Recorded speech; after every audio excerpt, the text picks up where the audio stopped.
For most of human history, to sail out of sight of land was to gamble your life against something vast, alive, and utterly indifferent to you.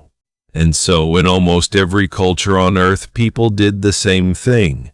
They gave that vastness a face, a god who could shatter a coastline with a single blow of his weapon, a goddess who dragged drowning sailors down in a net and kept them, a serpent so enormous that her body became the sky and the sea itself, a woman at the bottom of the ocean who decides whether you will ever eat again. Every one of them ruled the same thing, the water, the one part of the world that humans could never tame. And yet they could not be more different. Some are wise and generous, others are pure, cold wrath. Some are mighty kings with beards and tridents. Others are mothers, or monsters, or something in between. Because the sea is never just one thing. It feeds you, and it kills you. It carries you home, and it swallows you whole. So today we are going to sail all the way around the world, from Greece to Japan, from the Arctic ice to the islands of the Pacific. And we are going to meet the sea as every great civilization imagined it, as a living god. By the end, you will see something strange, that people who never met on opposite sides of the planet kept arriving at the same handful of ideas, the same fears, the same bargains, the same desperate hope that if you honored the water, it might just let you live. Let us begin where most sea gods begin for us, on the wine-dark waters of the ancient Greeks.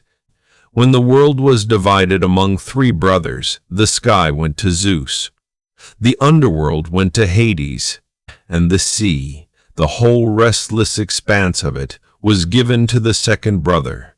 His name was Poseidon. He is not a gentle god. Homer calls him the earth shaker and the one who holds the earth in his grip. Because for the Greeks, the god of the sea was also the god of earthquakes. The same power that heaved the waves cracked the solid ground. In his hand he carries the trident, a three-pronged fisherman's spear. He strikes the earth with it, and it splits. He is also, strangely, the god of horses. The Greeks saw the surf as a herd of white stallions, charging and breaking on the shore. Poseidon was proud, and his pride was dangerous. He wanted cities to worship him, and he did not always win. The most famous contest was for the city that would become Athens, Poseidon against the goddess Athena. He struck the rock of the Acropolis with his trident, and a spring of seawater burst forth, a gift of power. But Athena planted an olive tree, food, oil, wood, and peace. The people chose her gift and named the city for her. Poseidon, humiliated, did what he always did when crossed. He flooded the plain in fury. Because that is the heart of the Greek sea god. He is power without patience. Cross him, and the water turns against you. No one learned that better than one man, trying to sail home from a long and terrible war. When that hero blinded Poseidon's monstrous son, the sea god swore he would never reach his home in peace. For 10 long years the sea threw storms and shipwrecks at him.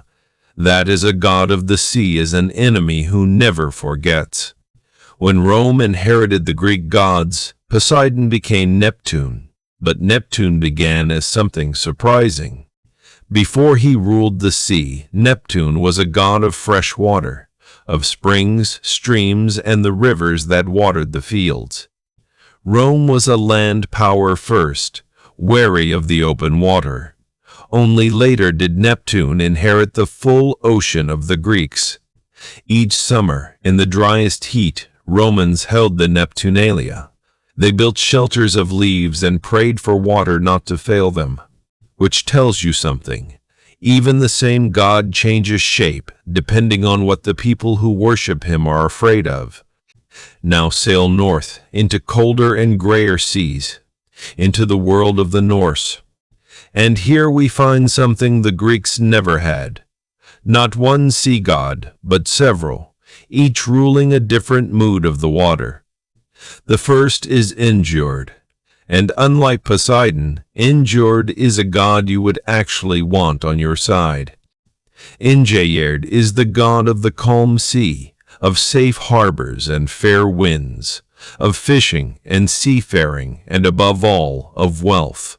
Sailors and fishermen prayed to him for a full net and a safe return. He was generosity, coming in on the tide. He belonged to the Vanir, the older gods of fertility and abundance, and he was the father of two of the most famous Norse gods of all. There is a strange, sad little story about Njord. He married a giantess named Skadi, a goddess of the mountains and of skiing. But they could not agree on where to live. She hated his home by the shore, where the gulls woke her at dawn. And he could not bear her mountains, where the wolves howled all night. Sea and mountain, they simply could not stay together. So the marriage failed. Even among gods, the sea belongs to itself, and does not settle down easily. But Njord is the sea when it is kind. For the sea when it is not, the Norse had someone else. His name was Aegir, and he was not truly a god at all, but an ancient giant who was the sea itself. Aegir lived in a great hall beneath the waves, lit not by fire but by shining gold, glowing like the sea floor. And Aegir was famous for one thing above all. He brewed ale, and he hosted the greatest feasts of the gods. Picture it. The gods of Asgard, sitting in a hall at the bottom of the ocean, drinking with the sea itself. But Aegir did not rule the deep alone. Beside him was his wife, and she was far darker than he was. Her name was Ran, and Ran carried a great net, which she cast up from below to catch sailors and drag them down. The Norse believed that drowned men did not go to Valhalla or to hell. They went to Ran's hall beneath the waves. So sailors carried a little gold with them to sea. If they drowned, it was payment to be welcomed at Ran's cold table. And Aegir and Ran had 9 daughters, 9 maidens, whose names all mean things like wave and swell and breaker. The 9 waves. The daughters of the sea, forever rising and falling on the surface of their parents' domain. Now cross the grey water to the misty islands of the Celts, to Ireland, and a sea god with a beautiful name. Manannan MacLear. The name means the son of the sea, and he is the sea imagined as a rider and a magician. The Celts did not see the waves as horses charging. They saw the sea as a rolling plain, and Manannan riding across it. He drove a chariot over the tops of the waves as easily as over a green field, his horse skimming the foam. And Manannan was the guardian of the other world, the blessed islands beyond the sea, where there is no death and no sorrow. To reach that paradise, you had to cross his water. He was the ferryman between this world and the next. He owned wonders, a cloak of mist to hide behind, a boat that moved without oars, and a sword no armor could stop. The Isle of Man still carries his name. The Celtic sea god was not wrath, but mystery, the water as a veil between worlds. Now we leave the northern seas entirely and go back in time to the oldest sea gods that any writing remembers, to Mesopotamia, the land between the rivers, where the very first cities were built and the first myths written down. And here the sea is not a person who lives in the water. Here in the beginning, the sea is everything there is. Before the world, they said, there were only 2 waters mingling together, fresh water below and salt water above. The fresh water was a god named Apsu, and the salt water, the vast bitter sea, was a goddess named Tiamat.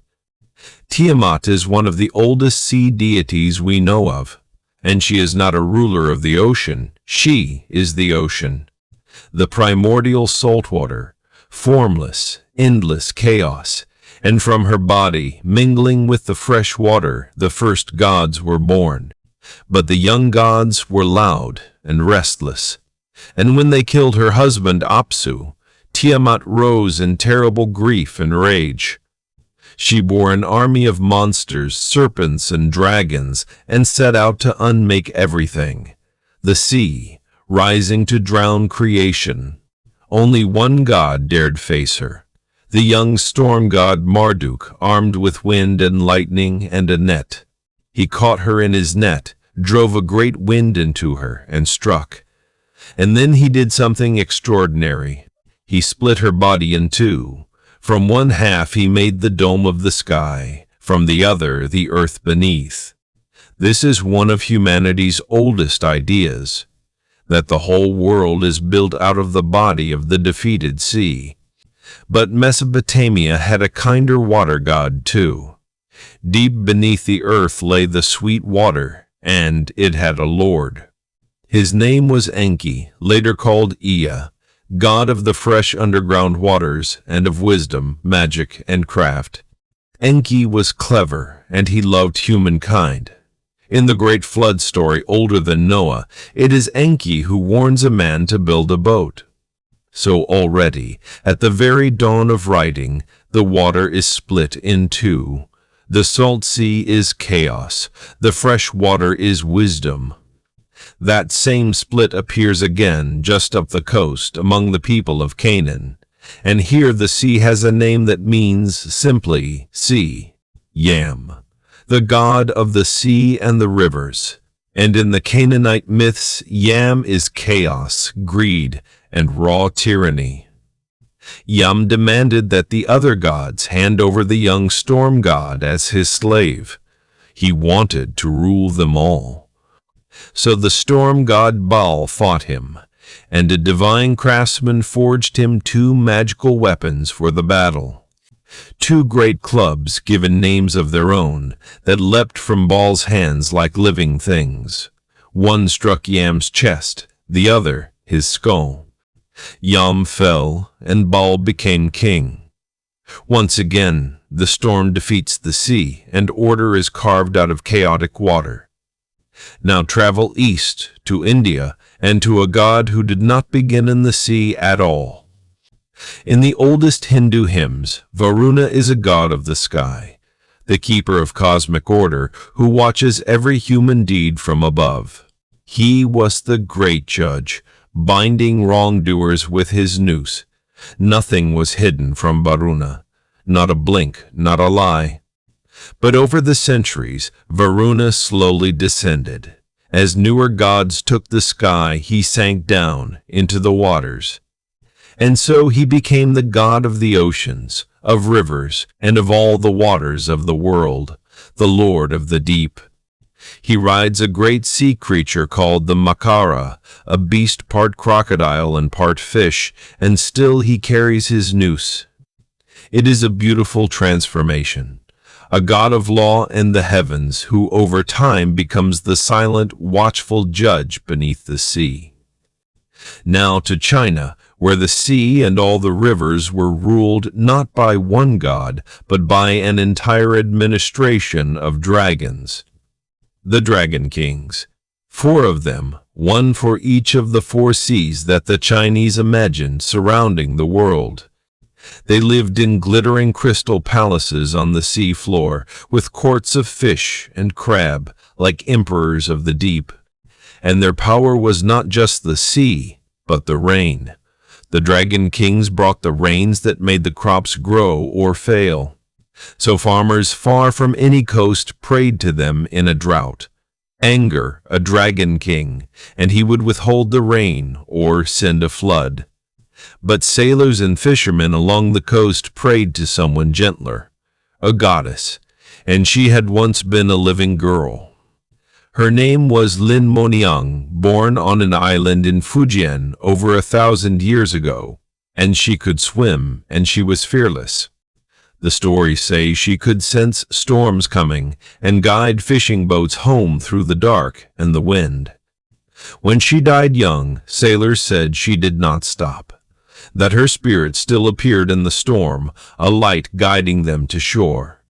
They named her Mazu, the mother ancestor, and she became the great sea goddess of the Chinese coast, worshipped to this day. Think of the contrast. Wrathful dragon emperors of the deep, and a gentle human girl who became the protector of the drowning. Cross now to Japan, where the sea was ruled by a dragon of another kind, Ryujin, the dragon king of the sea. Ryujin lived in a palace of red and white coral, deep beneath the waves, where a single day could pass like 100 years. And he held the true power of the sea in 2 jewels. One jewel raised the tides, the other lowered them. With those jewels he could drown an enemy fleet, or lay the harbor bare. To control the tide is to control the coast. He was served by turtles and fish and jellyfish, and Japanese legend is full of mortals who visited his shining palace below. Now sail out into the widest ocean on earth, the Pacific, and to the islands scattered across it like stars. For the people of Polynesia, the sea was not a barrier, it was a road, and it had a great god named Tangaroa. Tangaroa was one of the first children of the Sky Father and the Earth Mother, born into the crushing darkness between them. When the world was forced open and light poured in, Tangaroa took the sea as his own and became the father of all fish. In one Maori telling, when his brothers quarreled, the god of storms attacked Tangaroa's ocean, and their war rages on the water still. For a people who crossed thousands of miles of open ocean in canoes, the sea god was not a monster. He was ancestor and provider. And now to the very edge of the world, to the frozen north and the sea beneath the Arctic ice. Here the Inuit told of a woman who lives at the bottom of the ocean. Her name, in one telling, is Sedna. Her story is one of the harshest in all mythology. She was a young woman, thrown from a boat into the freezing sea by her own father. As she clung to the side of the boat, her fingers were cut away, and as they fell into the water, they transformed. Each finger became a creature of the sea. The seals, the walruses, the whales, all the animals the Inuit depended on to survive.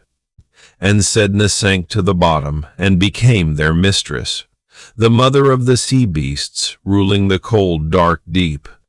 When the hunting failed and the people starved, they believed Sedna was angry, holding the animals back in her grief. So a shaman would go into a trance and journey down to the sea floor to comb the tangles from her hair and calm her.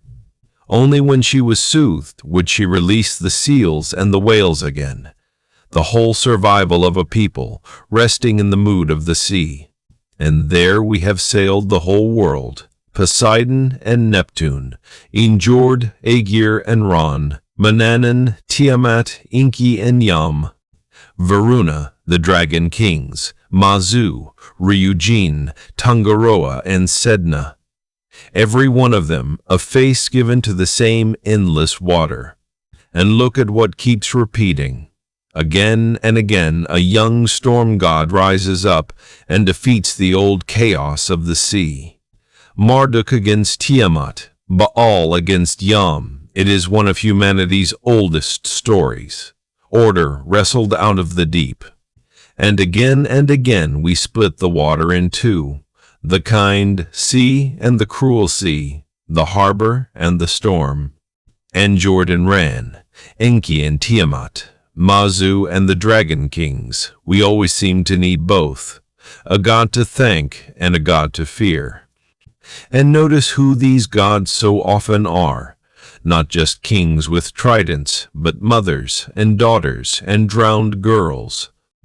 Because more than almost anything else in nature, the sea felt alive. It had moods, it made bargains, it could be offended. And that is the truth underneath every one of these gods.